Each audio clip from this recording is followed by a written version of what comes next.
It's May 2024. This is 3.5 years since the Z6 II has been released, and we've been waiting for a replacement, and it's nowhere in sight. But I think we should be getting some information soon. Before we begin, please remember to like, share, and subscribe to the channel. If you'd like to support the channel, there are links for items to purchase in the description area of each video.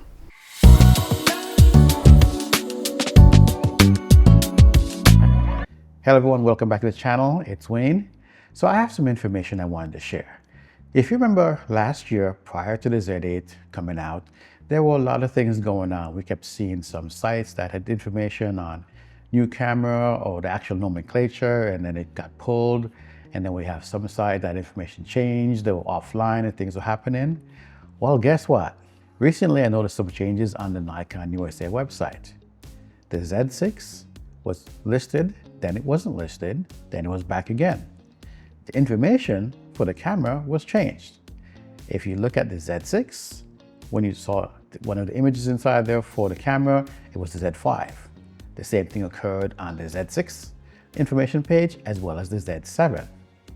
So the sites are being updated, at least the USA site. Now, it wasn't corrected until about a week or two later because I kept checking and I'm like, what's going on? Then I thought to myself, this is exactly the same thing or quite similar right before the Z8 launch. And we are in May now. I believe it was about May 10th when we got the launch of the Z8. We got some information that it was coming, and then later on it was launched and we will have to wait for it to go on sale at the end of May. So with this camera being this late, I'm thinking Nikon is changing the timeline for releasing their cameras. A lot of times manufacturers want to have that pomp and circumstance with a new gear all to themselves rather than release it at an industry meeting. They just want to put it out there and get all the things happening for themselves. From what I'm hearing, Canon is going to release the camera in May. Leica's going to be releasing the camera as well. So there seems to be a few releases that are coming in May.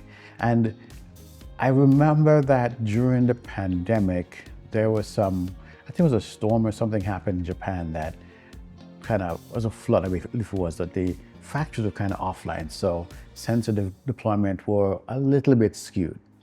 And I'm thinking that's kind of shifted things around as far as what we would expect for the normal timeline for camera launches. So since the Z8 came out last year in May timeframe, this could be the new launch window for Nikon cameras. So the Z6 III, which we've been waiting for 3.5 years, hopefully we should see some information coming pretty soon. Now let's recap what we're looking at. This should be a 24 megapixel camera with some improved specs over what we've been seeing on the ZF. I'm not going to go through the specs because we've been talking about that for months, and every time we get a snippet we keep talking about what else has been coming. The video side is one of the things I've been looking forward to, and you know, when I'm sitting here looking at, will Nikon give us a bigger sensor, 35, 36 megapixels, some people are speculating, or will they stick with just a 24? Personally, I think it's probably going to be 24. That's what the rumor's been saying. And I think for everything else in that price point, it will be the same. But I'm really thinking from that last image we saw with that holding the side that maybe we'll finally see a camera with cooling, active cooling.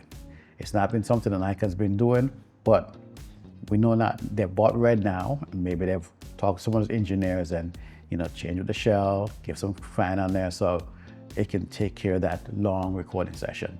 And when I say long, it doesn't have to be hours, because you can do that if you want to, but most people buying this camera, you're probably mid-level, not entry-level, but you know what you're doing with your camera as far as photo and video.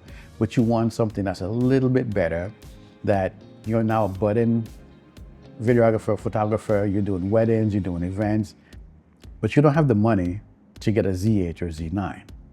So you want to keep it on that lower price point. And I think the Z6 II is exactly going to fit that bill. So I'm hopeful. I do have the FX30 still. I like working with that one.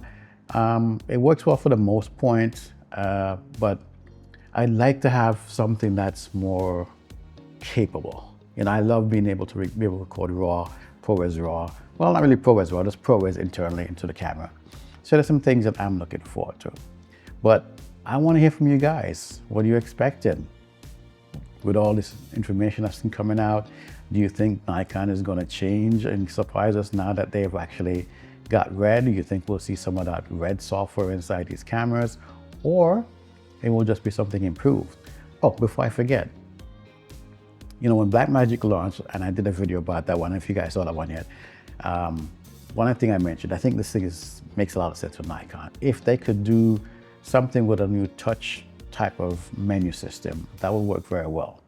And also, the menu for photo and video should be very different, because we've been used to seeing the same thing, and you've heard me complain about the stabilization and how it was on the Nikon, and how the the manual didn't explain how to get it to work properly. I'm hoping this time Nikon takes the next step and talk more about their cameras, give you a whole lot more information too, so everybody can get it to work well out the door and we don't have to panic. Anyway, love to hear from you guys.